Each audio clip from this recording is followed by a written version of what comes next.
Hello, and welcome to the Natural State Podcast. I'm your host, Dr. Anthony Gustin. It is my belief that the natural state of any living organism is health, and that our artificial habitat has forced us into having artificial health problems. This show is my attempt to dive deep and learn about using nutrition, sleep, movement, relationships, and more to help you reclaim your natural state of health in a modern world and show you how to thrive in an environment that's stacked against you. If you enjoyed today's show, you can find out more details and information at dranthonygustin.com. All right, this week we have Max Lugavere joining me on the show today. So Max was one of the first episodes on this podcast way back when, and he joins us to share his updated view on health and all things that he has learned over the last few years. So he has actually made the shift kind of like how we did from keto answers to the natural state. So thinking about nutrition, yes, it's phenomenal. It's one of these tools that we should be using. However, there's a bigger picture here. And so Max first launched his initial book, New York Times bestseller, The Genius Foods. And it was all about how to use nutrition for your brain and for your body. He's shifted into his new book called The Genius Life, which is all about sort of looking at health from a holistic point of view. Things you're putting in your body, yes, but also the environment around you, sleep, movement, etc., and puts it all together in a nice little package. So Max and I are obviously super aligned with how we think about health and how we try to help people out. And this conversation, we dive into all of those things. So nutrition, movement, sleep, what we're doing, what he's found helpful over the last few years. And yeah, I mean, this is an action-packed episode. And also we put this up on YouTube. So we're recording in the studio. So if you want to watch it, feel free to just go to youtube.com/dranthonygustin. Before we get into today's episode, I wanted to tell you about how you can directly support the show. It is not free to produce this podcast, and I don't want to use the typical model of selling your attention to sponsors to fund the show. I want you to be able to take all of my health recommendations seriously without wondering if I'm being paid to promote something to you. If you want to support the team that is behind this podcast, head on over to either one of the brands that I've founded at perfectketo.com or equipfoods.com. I've developed the products for each of these companies with my insanely high standards because I couldn't find them anywhere else. Perfect Keto offers everything you need to support a whole foods-based ketogenic diet, from exogenous ketones to help you transition into keto and boost your energy, to super clean collagen bars that have been tested not to spike your blood sugar. It's literally the only bar that I know of that won't, and that's why I made it. Over at Equip Foods, we take real food ingredients seriously. You'll find only whole food ingredients like beef protein powder, sweet potato powder, grass-fed liver capsules, and more.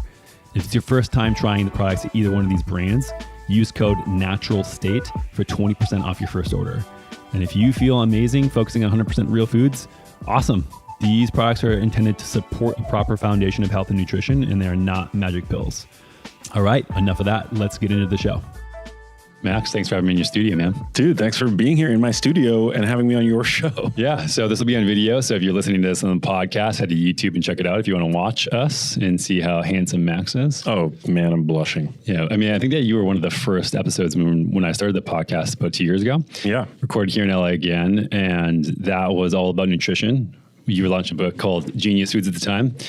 And now we're expanding outside of that. So Genius Life is coming out soon. It's also here in the video if you want to see. Max can hold it up and flex his big arms. Flex the biceps while self-promoting shamelessly his new book.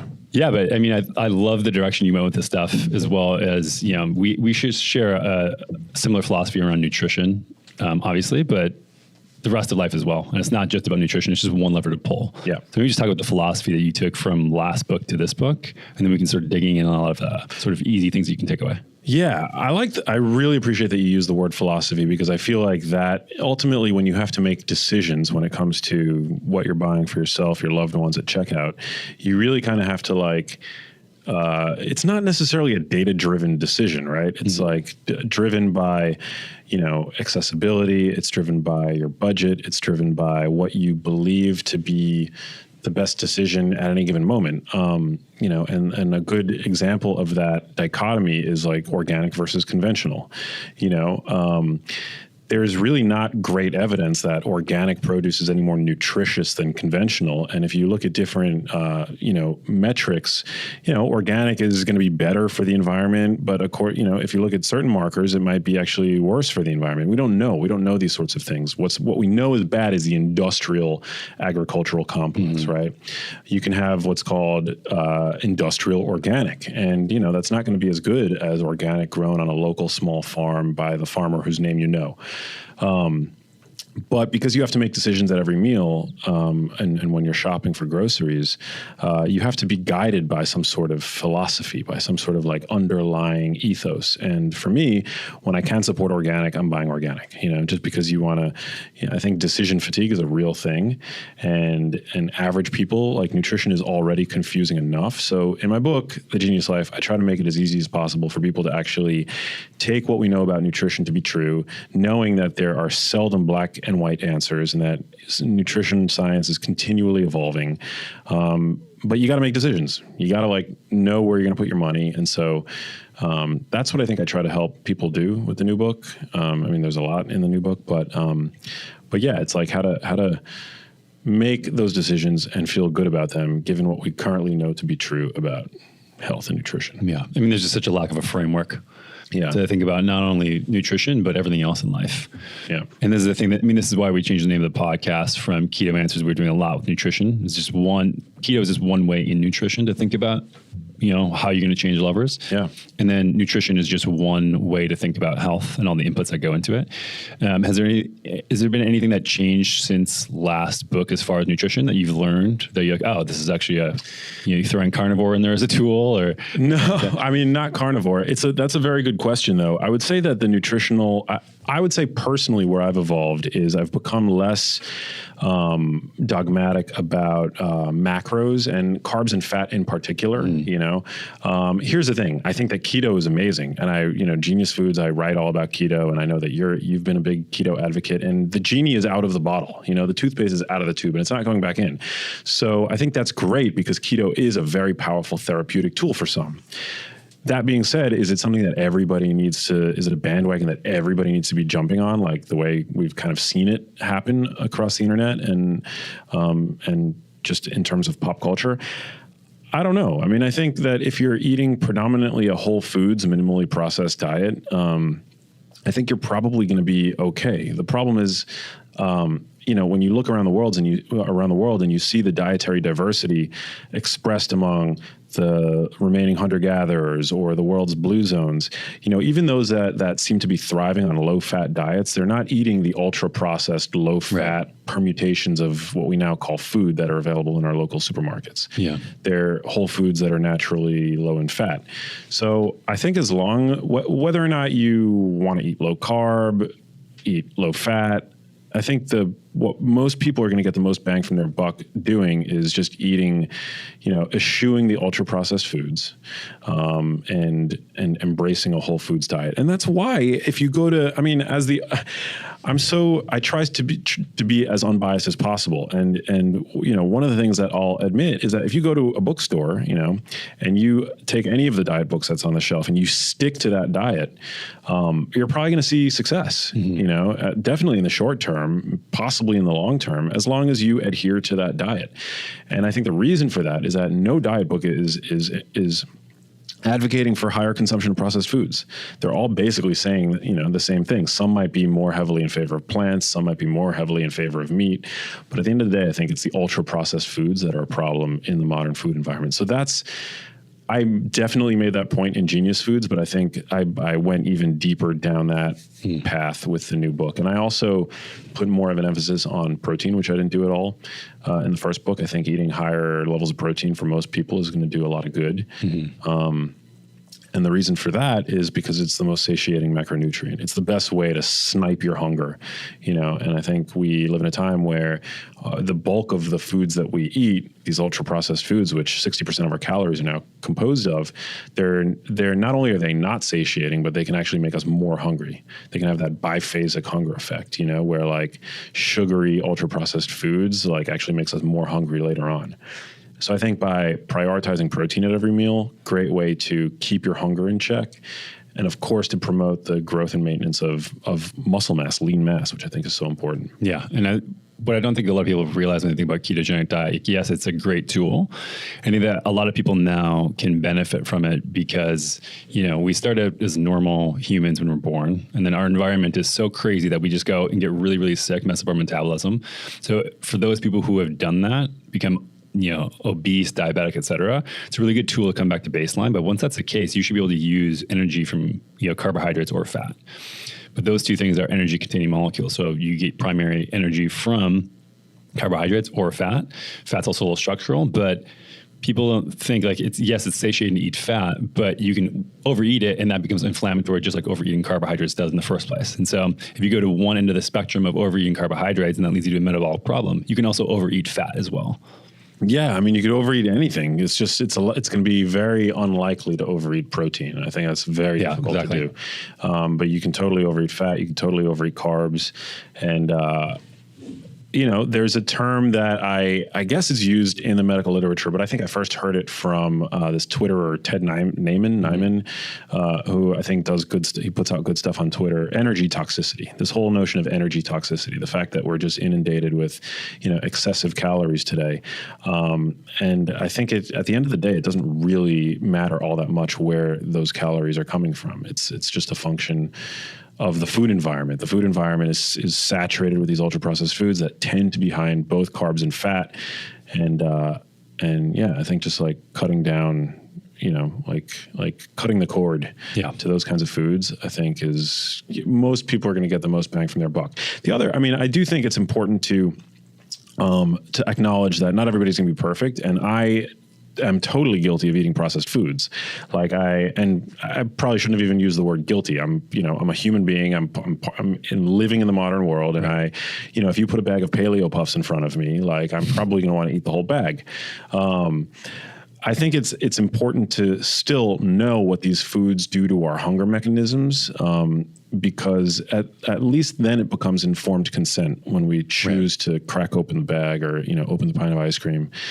So often it's not, and that's one of the major problems that I think people have when it comes to dieting. It's that when they try to adhere to this advice to eat everything in moderation, and then they realize that they can't moderate their consumption of these foods, they then start to feel like failures. And that's not, I think, the idea that we want to perpetuate, that you're a failure if you're not able to moderate your consumption of these foods. Because you're not. Those foods are designed to be overconsumed. I think a better strategy is to let people know that these foods are addictive. And, it's not just that any one macronutrient's addictive, that sugar is addictive by itself or anything like that. But I think it's the confluence that make these foods, they push your brain to a bliss point. And it's just hard to recover from that. It's hard to pump the brakes, when you're there. And so I think it's more important generally to start educating people about how the way that these foods affect their hunger and their behavior. Yeah. I mean, I think that we don't think about these things from a micro level when we're talking about like carnivore or vegan. There's a lot of hate for these camps, and I see it on Twitter. I'm, just peeking through, and everybody has an opinion now, and we're not focusing on just the fact that humans are real food omnivores. I mean, this is my hot take in 2020, that we're just designed to eat real food, meat and vegetables, plants and animals. 1,000%. Yeah. And that seems to be controversial nowadays. I know. Yeah. It's so funny that that's controversial because you get, there's vegans, there's carnivores, and I like to consider myself carnivore adjacent because I'm a loud advocate for the consumption of animal products. I know you are too. Mm-hmm. But I also firmly believe that eating plants is going to be additive to health as well. There's just like a lot of people will talk about plant toxins, but what about like anti-fragility, like statistician Nassim Taleb talks about the fact that like these little plant toxins, might be dangerous to a fungus or to a rodent or whatever, but to us actually make us more, I think, resilient if we're already in a place of resilience. Yeah, it's the same as exercise. Exactly. I mean, exercise actually, if you look at it at a micro level, breaks down your muscle tissue. If you're looking at it in a microscope and you do a muscle biopsy, you go, let's never do a push-up again. Let's never do a pull-up or run or do anything or swim. Right. But the theory is that you get it in, it breaks down your tissue, and then you build up stronger the same way. Yeah, I think hormesis. Yeah. What doesn't kill us makes us stronger. And just look at from a population data. I mean, there's not one carnivore population of all living humans, and there's a lot of living humans who are healthy, long age. So this is where I don't understand I agree. I mean, I think that, the anecdotes are awesome. And I think it's great if you're able to do this elimination diet to see what kind of potential allergen, or irritant is creating, symptoms, or at least exacerbating the symptoms that you're having. Yeah. But then I think you owe it to yourself just because of the psychological role that food plays in our society, and in terms of, just how impractical it is to be on one of these, like a carnivore diet, to then begin integrating foods back into your life. I mean, yeah, I think it's silly. Like, it's so restrictive. And like, to me, it just seems like such a fad. You know what I'm saying? Like, and I'm carnivore adjacent. I have a lot of friends who are on the carnivore diet and even are vocal advocates of the carnivore diet. And, the ones that I'm thinking of are brilliant people, and they put up a really good argument about, why they avoid plants. But I just think that despite all the hand waving, it's just hard to get around the fact that, it's just that whole like throwing the baby out with the bathwater, I think, to me is just not very reasonable. Yeah. I mean, again, it's a tool. If you're feeling like trash and you can't find the root cause of it from nutrition, stripping down a carnivore diet can be really good for your gut, for example, sort of like a gut reset. But my argument is that being as structural omnivores, you should be able to add in those foods and fix that problem. And if you go carnivore, things clear up, and then you add it back in those foods and you can't tolerate them, you haven't fixed the underlying problem. Yeah. You did a carnivore experiment for a while. Yeah. How long were you on it for? Almost 6 weeks. 6 weeks. Wow. Yeah. I've never done it. I've never experimented with it, but I mean, what was that like? Were you like... Felt fine. I felt fine. Yeah, I felt great. I felt like I normally do, eating the way I do. There wasn't like really much of a change. I mean, did you have I know a lot of people when they switch over, they have like crazy diarrhea. And no. I mean, I was pretty low energy for about a week and a half, 2 weeks. I just assumed stripping carbohydrates to literally zero did that. But other than that, it was pretty much like how I eat now. And sort of the same thing, animal or carnivore adjacent, where I eat a lot of animal products. I'm eating avocados, olives, macadamia nuts, berries, things like that. Not a lot of fibrous plants. I don't do well with a lot of fiber. Still get fiber through different things. And if I tend to eat plants, I'm eating, instead of kale and spinach, usually doing like microgreens and things like that. Yeah. To add in. But yeah, I mean, speaking of toxins though, I mean, you in this book talk a lot, about nutrition, but toxins in our environment. I think this is sort of a loaded term that people, when you say it, think that we're like sort of granola hippies who, just making the stuff up conspiracy theory, but it's actual, it's real. This stuff is real in our environment. So I figured we could talk a little bit about sort of the uncommon things that people don't understand, or I guess the common things that are uncommon as far as awareness goes. Yeah, for sure. So, I mean, what I tried to do, there's a whole chapter in the book where I talk about environmental toxins, and I come at this not from a place of trying to fearmonger or to be alarmist, but I think that we all need to be a little bit more critical of the environmental industrial chemicals to which we're routinely exposed. Some of these compounds we've been exposed to for the entirety of our lives. And so, whereas I don't think it's any one that is at the root cause of all of our problems, I think it's the overall burden of toxicity and the fact that so many of us are just not detoxing appropriately today. And I say detoxing in air quotes because I know the term has been co-opted by the wellness industry to sell detox supplements and teas and things like that. Juices and juice cleanses. And cleanses. That's not what I'm talking about. I'm just talking about facilitating your own body's hardwired detox mechanisms. So, that is, I call it the 3 Ps of healthy elimination. Peeing regularly, pooping regularly, and perspiring regularly. You need to do those 3 things on a regular basis. And unfortunately, a significant portion of the population don't. I mean, leisure time physical activity is at an all-time low. I believe only 1/3 of adults today, do like exercise on a regular basis, which is a minority of the population, obviously. Many people don't go to the bathroom regularly, which is shocking. I mean, I'm not a clinician, so I didn't know this until coming out with my first book, Genius Foods. But I can't tell you how many hundreds of messages I've gotten from people all around the world who are like, I was going to the bathroom, I was pooping once every 3 days after embracing your diet, Yeah, it's either clinically, what I saw was it's either 3 times a day or, once every 3 days. Yeah. People who are regular, non-existent. Yeah, it's pretty crazy. I mean, one a day. I think if that's not too much to ask. You should be going, you should be going once a day, and eating a diet. Well, here's the thing. So healthy digestion is not just about food. I mean, I think movement is crucial. So we live in a time. Obviously, people are sedentary. We sit at desks, for an extended period of time. It's not good for our bodies. It's not good for our brains. It's not good for digestion. So, staying active is important to help keep pushing things along. If I eat a big meal and I recline on like a couch, I know that I'm not digesting as well, just because of the way that my body is oriented. So I'm always trying to be as active as I can. And I don't mean exercise level active. I mean just non-exercise physical activity, just anything other than being sedentary and sitting on your couch. Yeah. My fiance and I have actually made a habit of, after most meals, if we can, especially if we're at home just eating, we just go for a walk 15, 20 minutes afterwards. And I mean, the difference is remarkable. You just feel so much better. You never get that sort of full, heavy feeling. I mean, it makes sense. You're actually using your tissues. You're getting demand for blood flow, and all the digestion goes into your bloodstream. I mean, ideally, this is the cycle that happens. And if you're never pumping blood throughout your body, like people don't understand. This is a normal thing. Humans did, like you said, we're sedentary now. Moving your body has built-in mechanisms. It's not just moving your joints and your muscles flex. Like they have pumps that pump your blood back to your heart, and then this perfuses back, and it's sort of this big cycle. And if you don't have that, your body is not going to have any feedback mechanism to actually put anything into the bloodstream. Yeah. Yeah, it's true. And also just taking a quick walk after a meal is great for postprandial glycemia. It's great for lowering, blood sugar after a big carby meal. Movement is super important, and it's great for digestion. And, if I'm sitting on a plane all day, which I'm going to be doing tomorrow, if I wake up early and I know that I'm going to be sitting on a day all day, I mean, that pretty much guarantees that my digestion is going to be messed up because I've been sitting all day, it's just painfully obvious.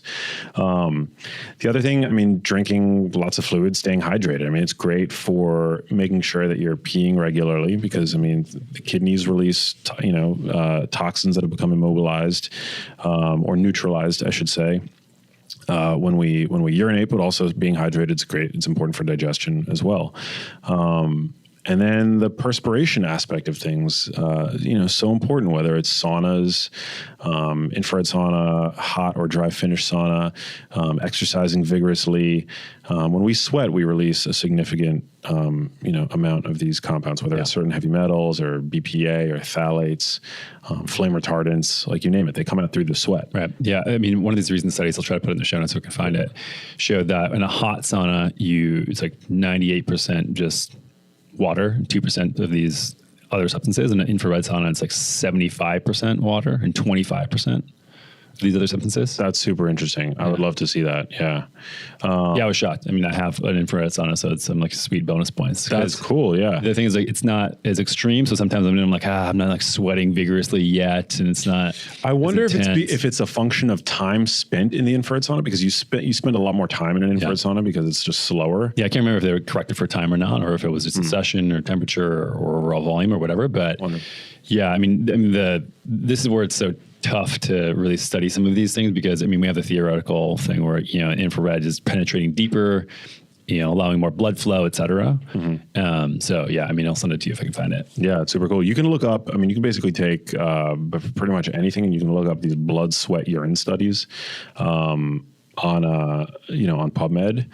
And you can find these studies that have been done. They look at the rate of excretion, the concentration of excretion of pretty much any chemical you can imagine, through PubMed. So, yeah, I think it's important. And few of us sweat on a regular basis, and we're not.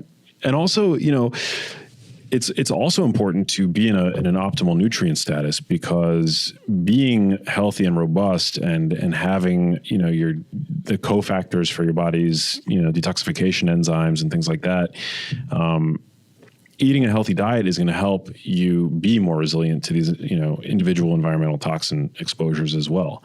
So eating a healthy diet, providing your body with ample sulfur containing amino acids, sulfur is found in cysteine, which is an essential amino acid. Any like animal protein is going to be rich in these compounds. Cruciferous vegetables also rich in sulfur-containing compounds. Crucially important. Glycine is really important. That's one of the reasons why I'm actually a big fan of collagen, and even supplementary glycine. Glycine is also rate limiting in the synthesis of glutathione, which is the body's master detoxifier. So I supplement with collagen. I even take like pure free-form glycine. Right. I mean, think about it too. Like the body only has a fixed amount of reserves essentially to deal with any certain given problem. So if you have all this stuff incoming from your environment, that's just, like you said, there's thousands of different ways we can interact with chemicals on a daily basis. It's not, we can try to eliminate the ones we can control, which maybe we'll talk about in a second. But other than that, we're going to get some toxic exposure. And so if inside we're all inflamed in our bodies, taking all of our basic internal reserves and putting that towards just fixing our own cells because our nutrition is making us inflamed, we're not moving, et cetera. Yeah. It's not going to have the same amount of resources it can divert to just getting these toxins out of your body. Yeah, definitely not. Definitely not. I mean, it's the overall like burden of like just everything. It's like chronic sedentary lifestyles, chronic climate control.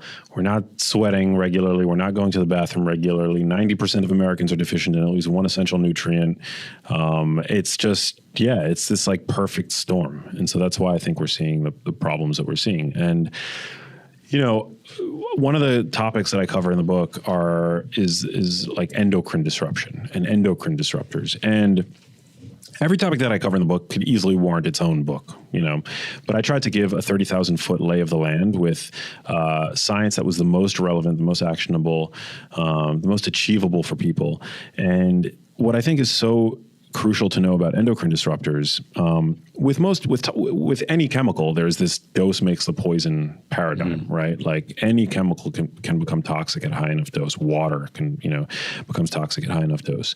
But with these endocrine disrupting chemicals, what makes them so treacherous is that they don't necessarily follow that paradigm. And what that means is that they might have what's called a non-monotonic dose response, where at a high dose, you'll see overt toxicity. But then at a low dose, you might see a completely different effect. And so this low dose toxicity is something that for many decades, toxicologists didn't even think was possible.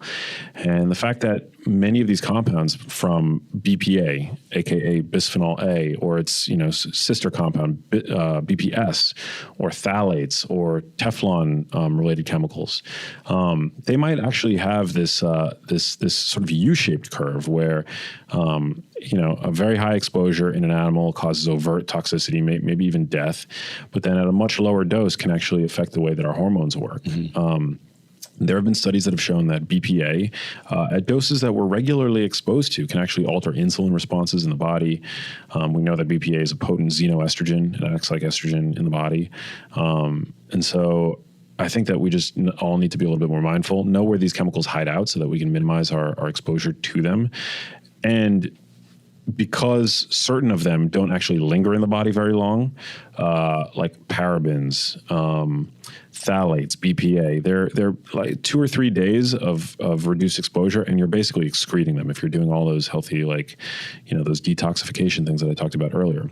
Other compounds like PFAS chemicals, I always butcher the pronunciation, but it's per and polyfluoroalkyl substances. They're used to create like PFOA. The PFOA is among the PFAS chemicals, and PFOA is used to create Teflon.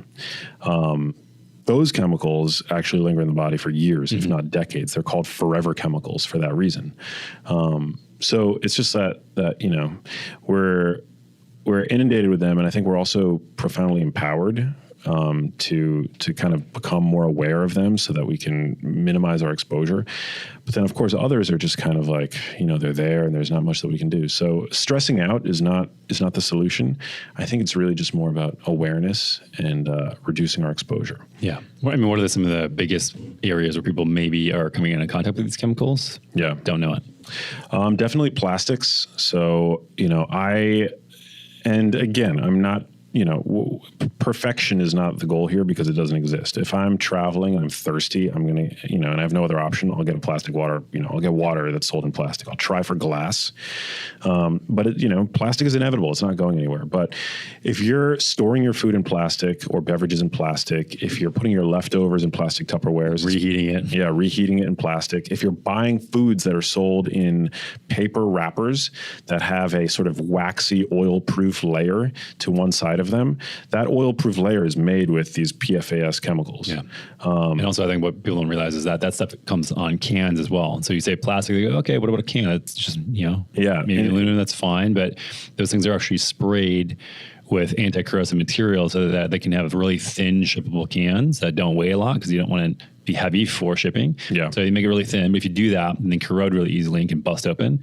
So they actually spray the inside of cans with similar molecules. Yeah, it's scary. Certain foods are more likely to leach these chemicals than others, like acidic foods, fatty foods. If you're storing your, like tomato sauce, meat sauce, in these plastic compounds, that's going to act as a catalyst for the leaching of these compounds. But also, so it's not just plastic, but I mean, first you want to make sure that you're minimizing your use of plastic, especially around food. If it's furniture, not a big deal. Even though furniture can, create dust and we do end up inhaling phthalates and things like that. But generally speaking, I think if you can just kind of cut down on eating out because food in restaurants is always going to be stored in plastic, and then cut down on plastic in the house. Get rid of all your plastic Tupperware, replace it with glass.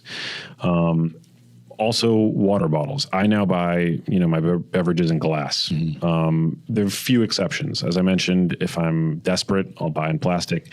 But you have no idea where that water bottle was stored before it ended up in the refrigerator of your, of the Whole Foods. Like it could have been in the truck's hot cargo bed for months. You have no idea. Or in a warehouse for years. Yeah. Keep plastics out of your, plastic bottles and stuff out of your car, like, plastic food containers out of your car. People leave plastic water bottles in their car.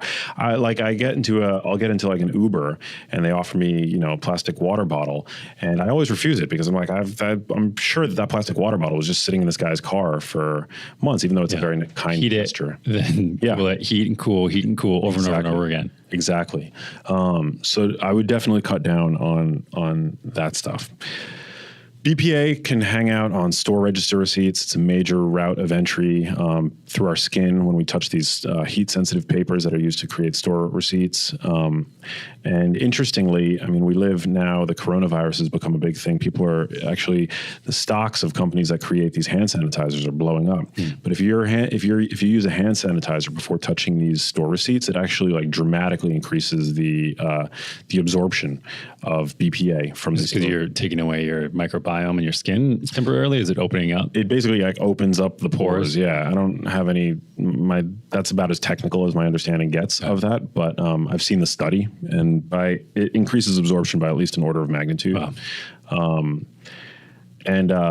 And yeah, these are like real world experiments. This wasn't like in vitro on an animal or something like that. These were like people that they got to like do because you're not violating any sort of code of ethics, because this is what people actually do. They use these hand sanitizers and they touch store receipts. So there's that.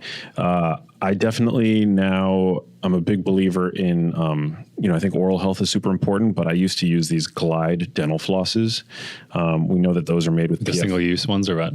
No, it's just like the Glide, the kinds that are not the string, but it's like Glide dental floss. Yeah. It's like marketed to more easily slide between your teeth. Those are made with PFAS chemicals, like Teflon-related chemicals, and they're people that use those have higher levels of these compounds in their blood.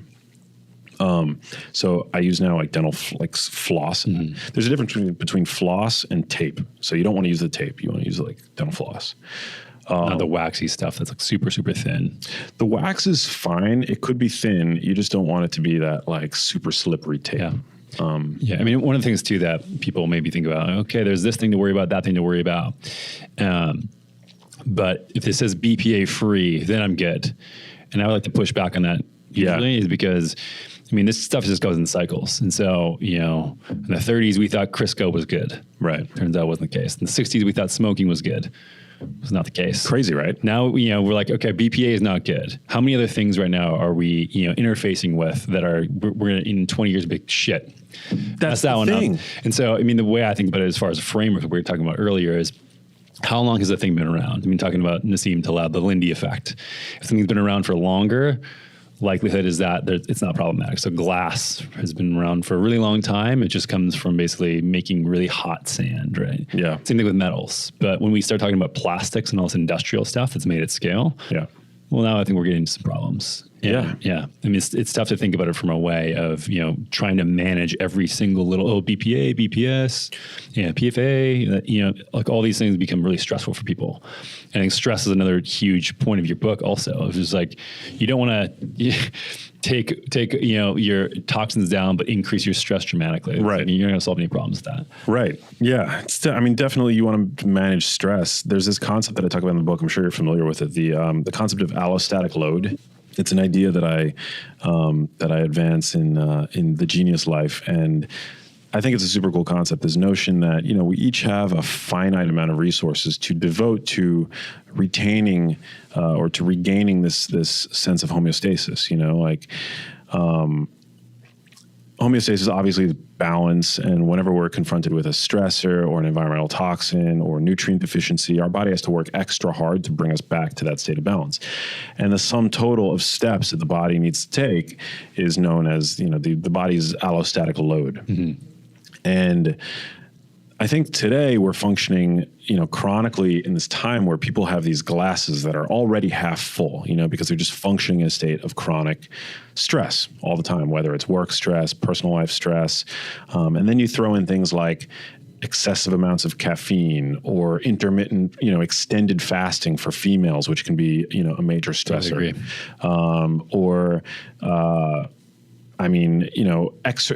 Over exercise or overtraining, in the gym.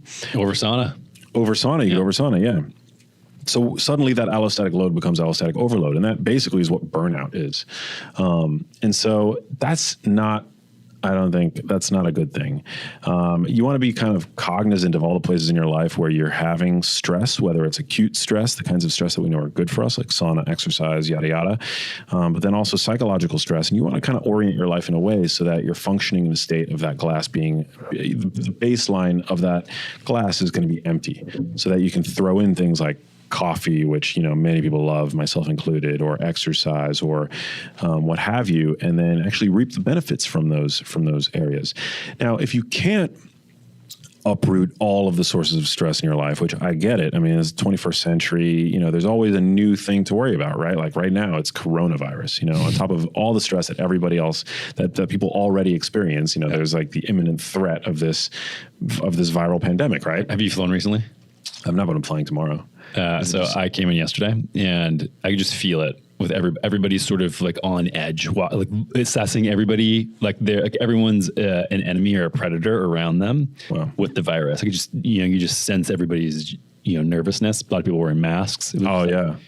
Airport's already stressful. It was just on another level. That sucks, man. Yeah, I was at a birthday the other night, and my friends were getting picked up by an Uber, and the Uber pulled up, and the driver was wearing a mask. It was just so odd. Does that mean he has it, or I don't know? Just trying to spread it around you, dude. It's crazy times we're living in. Crazy times, but that's the thing. So people, we all.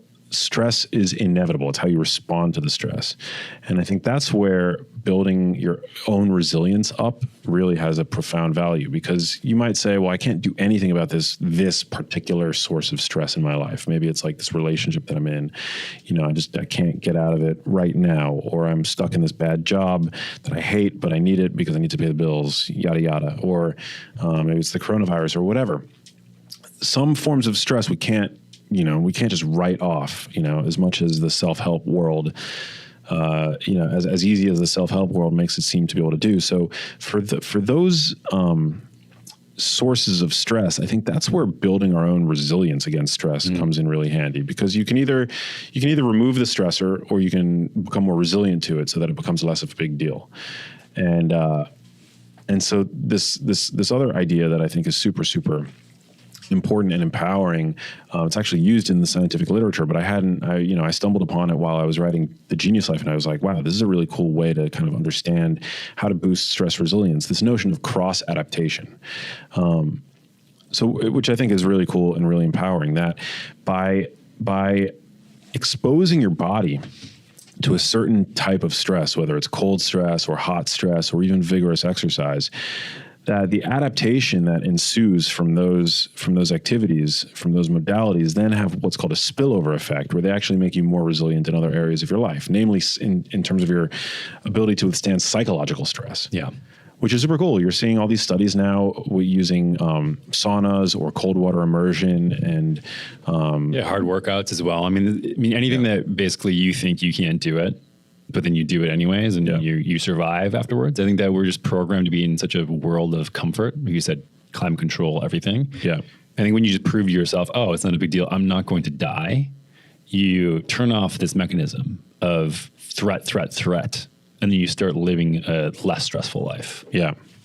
Yeah. It's super cool. And it's amazingly empowering, because I might not be able to control the fact that, I work under a boss who I hate, or I still have student debt that is, just like chronically, a burden on my shoulders, or whatever it may be. But I can get to the gym. I can get my butt to the gym, and I can have a great workout. And I know that workout is going to have that spillover effect, that's going to help me be more resilient to stress and mood disturbances, in a meaningful way. So, and I think that pulling the levers in the right way too. So if your bucket is full, I had some family stuff going on last year. Work was crazy, and I could not turn those ones down. I couldn't turn the volume down. And so instead of trying to add more and more and more, I switched my training from doing more strength and explosive stuff to more gymnastics work. I did, instead of a lot of fasting, which is also a stress, started having breakfast every single day, like routine-wise stuff. My off time, instead of going out with tons of people socially, it was walking outside, just being in nature. And these things, I think, helped recharge and sort of almost expand that bucket a little bit more, so I could put more in. And then caffeine is another one, taking caffeine out. And, it's not that we should stop doing those things that are stressful, but just find another outlet while some other things adapt or cool down. For me, it was just like, I was like, okay, I got like 6 to 8 months of this stuff. Like, I know it's not going to really go down until that point. And so pulling it back a little bit and dialing it back in some of these other levels where you think, okay, this is good. Maybe we'll take it to the edge.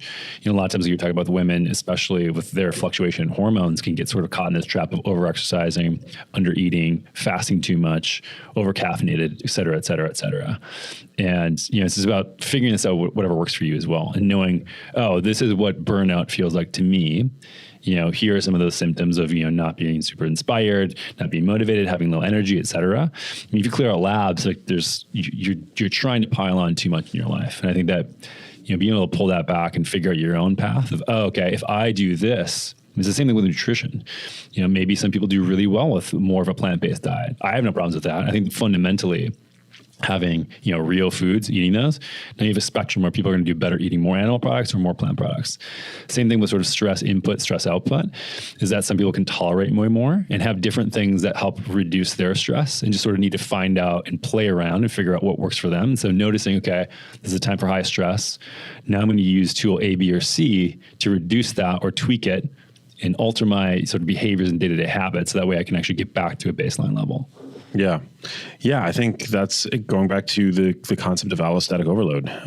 You want to make sure that you're not overfilling that glass at the end of the day. So I think it's useful for listeners to think about, when they wake up in the morning, like what that glass is looking like. Is it already half full by the time you wake up? If it's already half full, then you might want to, maybe tweak your workouts a little bit, or maybe build in some like forced like recovery, like maybe don't go to the gym that day, or maybe consume less caffeine.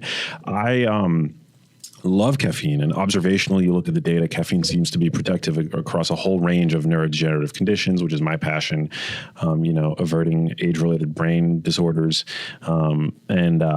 And so you might think, well, geez, caffeine is like this like miracle food, but actually it activates your body's stress pathways. And if you're drinking too much of it, especially in a state of like already being stressed out, then it's not going to make you feel good. It's going to make you feel crappy. Yeah. This is exactly what happened to me. So I stopped drinking caffeine like 8 months ago. 2 or 3 months ago was when I put it back in. And I felt every time I drank it, and this is not a lot, we're talking about like 1 cup of coffee roughly. I just felt terrible energy crash 2 or 3 hours later. Okay, not yet. Yeah. There's been times in the past where I'd be drinking tons and not having any effect. Well, you don't have those energy crashes when you are not drinking caffeine. Like I find that the way that I think about it is caffeine doesn't create energy from thin air. It borrows it from later. Right.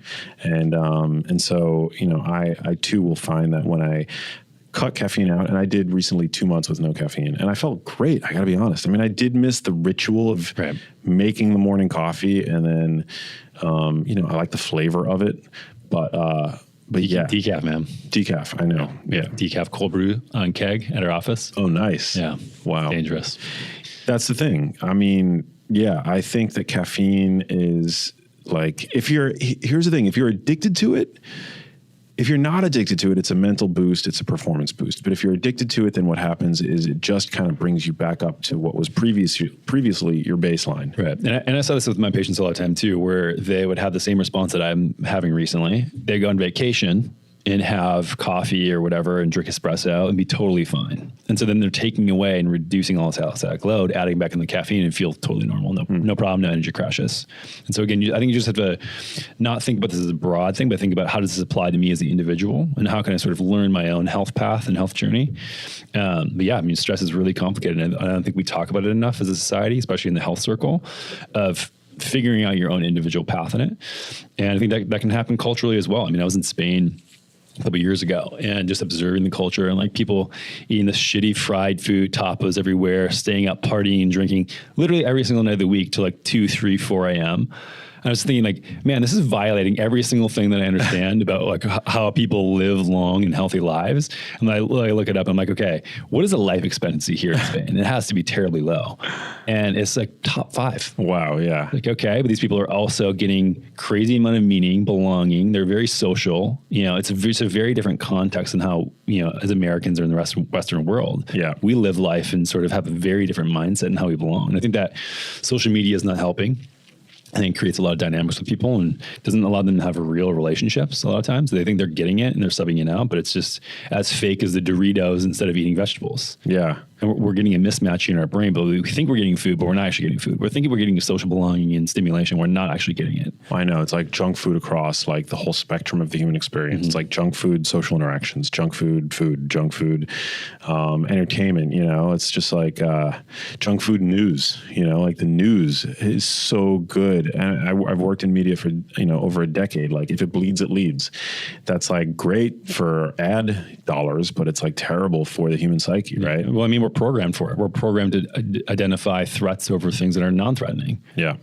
And that's just a normal human thing. And I think that people, like you said earlier, sort of have this tendency to have guilt or, feeling bad that they react to this modern environment. All the modern environments do is catering to what we're wired for. Yeah. Like we successfully made an environment to trigger us and all the things that we are normally triggered on. Yeah. That's just the way it is. Yeah. I love Jiddu Krishnamurti, who famously said, "You are the world." The world is a direct reflection of who we are on the inside. If you're an a-hole on the inside, well, the world is going to become like reflective of that inner a-hole, in so many ways. And that's what you inherit the world that you deserve. And obviously there are exceptions to that rule, but I mean, generally we are each so divided in so many ways, internally, spiritually. We pass judgment on things. And so the world is just that, basically. I mean, we don't want to be judged, but we love to pass judgment on people. Yeah. I see this all the time. I mean, I get, on social media, I'm fairly lucky. Like I think others get, I'm not the most controversial person. Yeah, exactly. I'm like balanced, in my message. But even so, if I did a post the other day and I said organic is often better. I use the term often, right? So I didn't say always better, but nonetheless, I got some people coming out of the woodwork. These like quote unquote science-based advocates and I say science-based because like they might be science-based, but they're also science-bound. And I think that science can provide many answers, but it doesn't provide all the answers. And nonetheless, this person came out, we were like dueling about it. And so what was the duel about? Well, it was about like organic versus conventional. And here's the thing, I'm always listening. I'm I'm always willing to challenge my beliefs and assumptions. And if I get convincing new information, I'll integrate it and I'll incorporate it into my message. I'm open-minded, basically. But the argument was that organic is, there's no research to say that organic is more nutritious than conventional, which is actually true. Depending on where you look, I mean, you'll find some vitamins in higher concentration in organic. You'll find some minerals, in higher concentration in conventional. Across the board, it's very hard to say that one is more nutritious than the other. But you are getting, obviously, the likelihood is much higher that you're getting exposed to synthetic pesticides in conventional. Now, as I mentioned at the beginning of this episode, there's industrial organic, and then there's like small farmer regenerative organic, right? Very different. Yeah. The industrial organic system, I mean, you can still have cross-contamination just by nature of the food system today. And, there's still organic approved pesticides that are being used in organic produce. And so, but that being said, like, I'm just not willing to, I don't want to risk my health to these big synthetic industrial agrochemicals. And that's just like a personal philosophy, like choice that I want to make. The other issue is that, organic produce tends to have higher levels of polyphenols and flavonoids and flavanols and certain plant compounds like quercetin, compounds that we know are beneficial to human health, but we don't have the data and they're not essential. So you can't say that one is necessarily healthier than the other. But, it doesn't take a stretch of the imagination to see how these compounds could be more beneficial. So that was the argument, basically. It was just, it's a lot more nuanced than I think, and complicated than I think most people like to portray. And the nutrition too. I mean, organic isn't this special stamp where it fixes everything. It's just a certification. So if you look at the soil, that's where you're getting all the nutrition from. Yeah. And so the other thing, and even before this argument, and I don't actually argue. People will argue with me, but I'm like, you're actually pretty impressive on Twitter. Like, you don't take the troll bait at all. Thanks, man. Yeah, I don't. I don't like to argue. Cause the thing is, I'm just not that, I don't have that personality type. I'm not combative. I'm always, I'm capable of listening and pivoting and whatever, but I think, people have like biases, and I don't know where this person was coming from in their life, and like maybe they're funded by the junk food industry, like who knows, and I like using the term junk food because I think there's this growing populace of junk food apologists online that are like, you can eat Pop-Tarts and Doritos. No food is inherently healthy or unhealthy. It's all about the context in which it's consumed. And, that may be true, but that doesn't mean that Play-Doh is a food, just because it has calories and it's non-toxic, famously. I think that we need to have empirical definitions for like what food is and what food isn't. I digress. I just think we live in like an interesting time, and everybody has an opinion and it's all good, At the end of the day, though, I think bickering and disagreements, it's all fine. We're human. Like, that's part of the human experience. You got to be kind to one another, and you got to be, I think, when we resort to like ad hominem attacks and name calling, I think that's where we've fallen off the wagon. Yeah. Most of Twitter. Yeah. Yeah. I mean, I think the key is just being open to receiving new ideas. Yeah. And you can go at it as long as you have the precondition of, I may change my mind in this discussion. Yeah. Has there been anything in the last couple of years where you're sort of flipped your stance or reverted on due to receiving new information? That's a good question. Well, and there's a major one. I now will eat white rice occasionally, whereas I used to. Canceled, man. Here's the thing, canceled. I went through a period where I used to. So before I knew really anything about health and nutrition, I used to eat a ton of whole grains. I used to eat this is like 2000. This is like most of my life. It's the path to figuring out health. I mean, it goes from like eating processed food to generally, especially if like you're, roughly our age, to low fat, lean protein, high grain. And then it started, flipping all around. So it was just the path for, I think, a lot of us. Yeah. So I think I started there, but it was funny because I would eat, if you put like a piece of if you put white rice in front of me or a piece of white bread, I wouldn't touch it. But if you put like brown rice or, quinoa or whole wheat bread, I would eat so much of it because I was just like, this is a health food. Like, this is like, the more I eat, the healthier I'm going to be. And I've always valued health and I've always been interested in health. But then I realized that, like, really I'm eating like probably way too many carbohydrates for my activity levels. I'm not an athlete. I mean, I love to work out, but I'm just probably eating I was probably eating about 300 to 400 grams of carbohydrates every single day. And I was never overweight or anything like that, but I was just like eating a lot of like kind of junk, So then I cut all the grains out pretty much, and I built my diet around animal products, vegetables, things like that. And I felt amazing. I actually have never felt better. But now I will occasionally use I'll eat sushi and I'll like eat white rice. Whereas before I would not even go near the white rice because I was like, white rice is toxic. But because we know that unless you know where the brown rice is coming from, that brown rice is a significant source of arsenic, I'm like okay with white rice. So that's like something that I never would have thought that I would like actually order white rice in a restaurant. Have you messed around much with a CGM? I've never had a CGM. No, I want to get one. I'll get you one. It's amazing just because you can start to realize and think of, okay, minimizing blood sugar is always a good thing. Yeah. Area under the curve is what you want to optimize for. Mm-hmm. And so I've noticed that different foods, like when I go eat sushi, and I don't know exactly why this is. I don't know if it's the way they cook it for a longer period of time, if they put vinegar in it, if I'm having fish with it and there's some fat in it. But my area under the curve and have sushi versus any other thing with rice is like flat. My blood glucose with that is flatlined. Well, sushi rice has been cooled, so you're getting a lot of that retrograded resistant starch.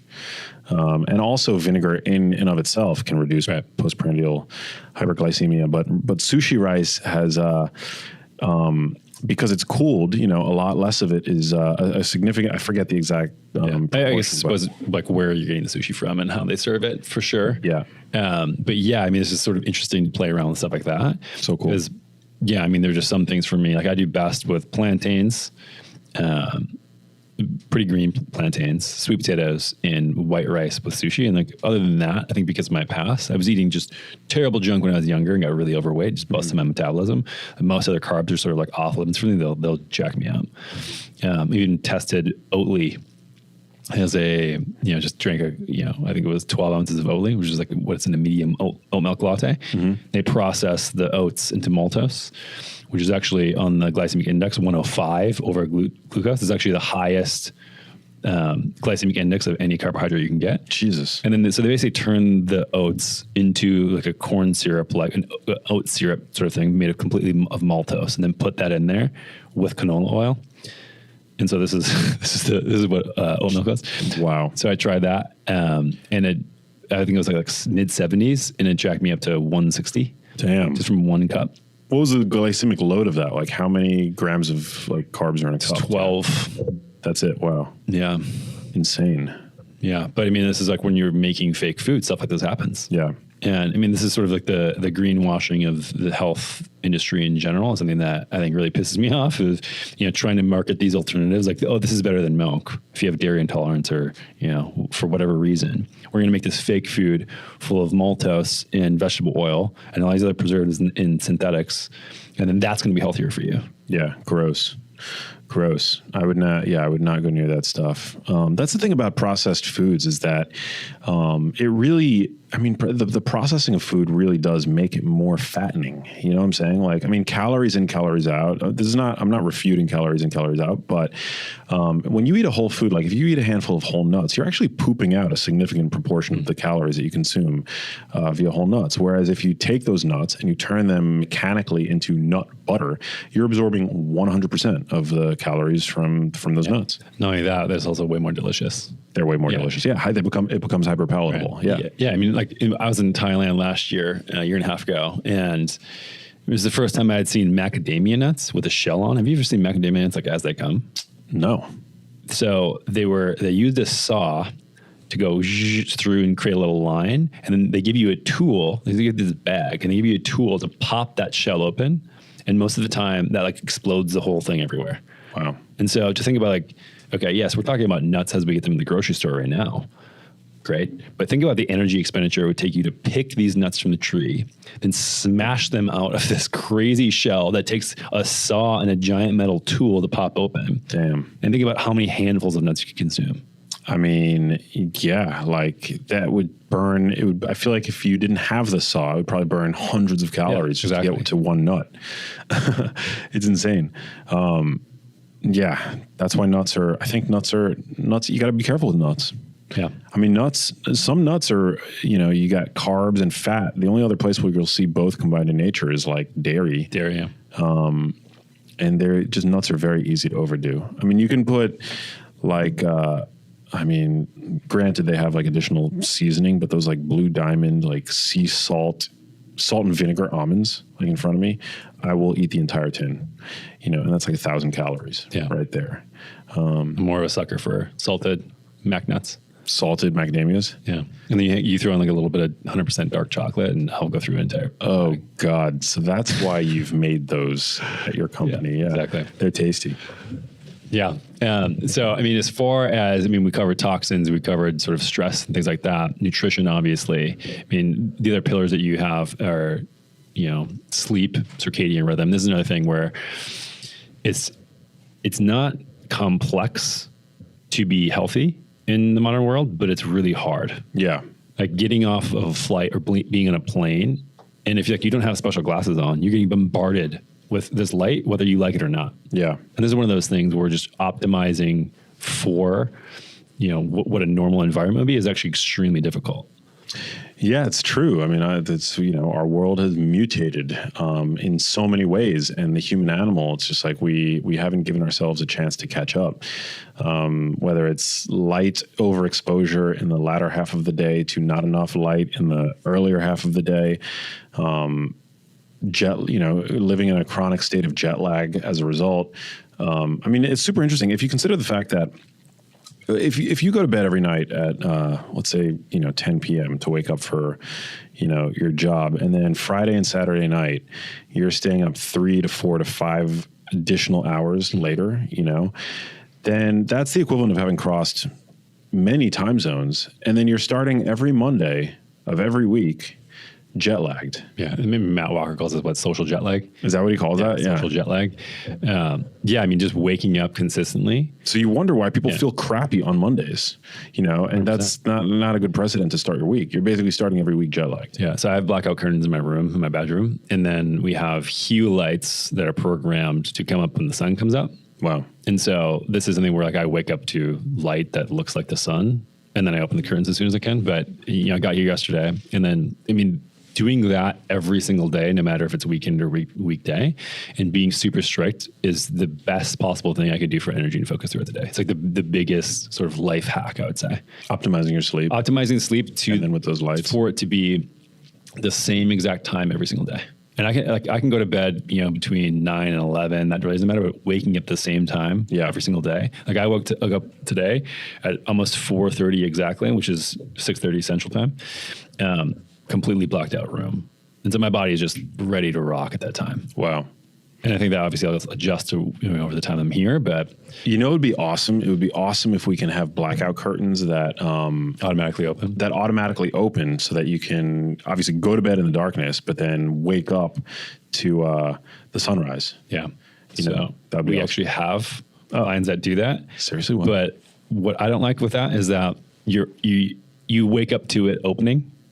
Because it's there's a sound to it, that's right. And either it's already super bright, and then it's because the lights we program, they get bright over the course of like 30, 45 minutes, sort of like a sunrise would, and so it's natural at different stages of that you wake up, and so it sort of allows you when you're in a sleep cycle to as you're coming out of one, wake up to that light becoming brighter, whereas if it's fixed time where it's just this noise that you wake up to, and there's something a little bit different to that. So I've tried it with both.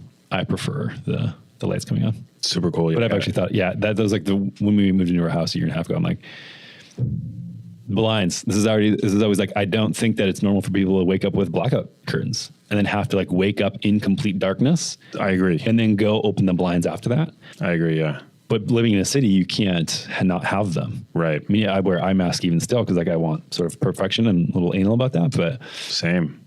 Yeah. I mean, what do you do here? Well, I'm now moving into a new place. So I'm in the process of moving to Santa Monica, and I've got a room that my bedroom has blackout curtains, but I have not yet I haven't really had that problem yet. In my current bedroom, when I wake up, the curtains are not blackout. And so by the time I wake up, I've got some ambient light in the room.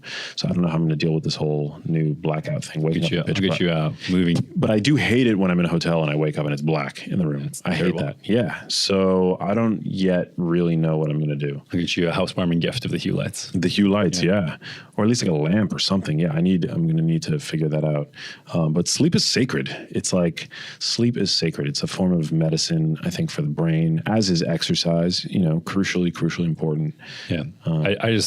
I've just sort of drew a hard line in the sand myself. And I just don't screw around with it anymore. Like some of my friends, we had dinner last week for his birthday, a bunch of people, and everyone's going out afterwards. It was like 9:30 already. I was like, nah, I'm going to go home and go sleep. And I think for a while, people like, they give you this social pressure. It's like, oh, well, come on, whatever. And like, that's hard to get over. I did the same thing with, I'm not doing any what I call social drinking, talk about social jet lag of just like being out, having 1 or 2 glasses of wine, having a drink here or there. It's just like, it ruins my sleep and I get no benefit from it. And I think that the first few times that happened as well, it was tough socially to have everybody like, oh yeah, come on, you just have one drink or try this thing or whatever. You're like, no, I'm okay. Like it was really awkward to be in social events where everybody else is drinking, you're not drinking. And there's a lot of these things with with health habits. It's really challenging to establish them when you have this social pressure to conform to what everybody else is doing. But it's just like anything else that you haven't done before. It's sort of like a skill that you learn. It's just like, oh, you get through it a couple times and it's super easy. And so if something feels daunting or awkward and someone's trying to make some of these health changes that we've given in the podcast, they're not eating a certain food or they're doing, not using a plastic bottle for drinking water and their family's like, oh, what are you doing, weirdo, not using plastic? Yeah. It's going to feel terrible and it's going to feel awkward. And I want people to understand, like, I go through that and went through that as well. Like that phase is not you or any problem with you. It's the same thing. Like we want to feel like we belong with our social circle. Yeah. And any health change, like if you're making changes now in 2020, you're going to be the freak. And that's just the way it is. And so I would say, just as a tip for people, is like, don't feel bad about that. And like, it's going to feel awkward as you're making these shifts if you haven't done so already, and just keep charging forward. Yeah. Don't feel bad. I definitely want to optimize my sleep and be going to bed earlier, but unlike you, I don't have a fiance. I'm like on the hunt, to try to find that special somebody. And so, predatory on the hunt, on the hunt. I don't know. It sounds kind of primal, actually. Yeah, it's tough. I mean, how do you do that now? I mean, well, not by going to bed at 9 o'clock every night. I'll tell you that. Especially here. Yeah, especially here. Yeah. So I don't get to go to bed that early, and I'm not out like on the prowl just to kind of further the awkwardness of the ladies who's available. No, but I actually, I spend a lot of time with my brothers watching, like we're binge watching like Netflix into the wee hours. And so that's a big problem. But do you wear glasses, like the tinting glasses or anything like that? Or? I do often, but I don't always. But I am a big believer in their power, in terms of reducing blue light induced melatonin suppression. So I do wear them sometimes. I haven't been wearing them a lot lately, but yeah. Yeah. No one's perfect. I was wearing them for a while, and then me and my brothers, somehow my glasses ended up becoming my brother's glasses. Explain how that happens. I have no idea. I left them at his house. I was wearing them. I left them at his house, and then I just like left them there, and then they became his, and now he wears them, which is so funny. But no, I mean, I generally will, watch up until I generally will give myself another hour after watching before I go to sleep to wind down, just to like destimulate. But yeah, I do end up going to bed late as a result, which is not ideal. But I also allow myself to wake up late, so I don't have to wake up to an alarm clock. I end up waking up, I think, later than most people. I can sleep until, you wake up at 4 something. I sleep until 7. Not typically. When I'm here. Yeah. 6:30 when I'm at home. Really? Yeah. For me, it's like 8. Well, the Spaniards are sleeping until like noon, I think, and then taking a nap. And they're doing pretty well. Great. So whatever works for you, man. Yeah. So book, when's it coming out? Yeah. So the book should be out now, or just about to come out. It's called The Genius Life. You can pick it up Barnes & Noble, Amazon.com. You can go to geniuslifebook.com to pick it up. But I'm super excited for it, man. It's like I worked really hard on it, and I think it's going to give people a lot of really powerful tools, in a way that's not pedantic.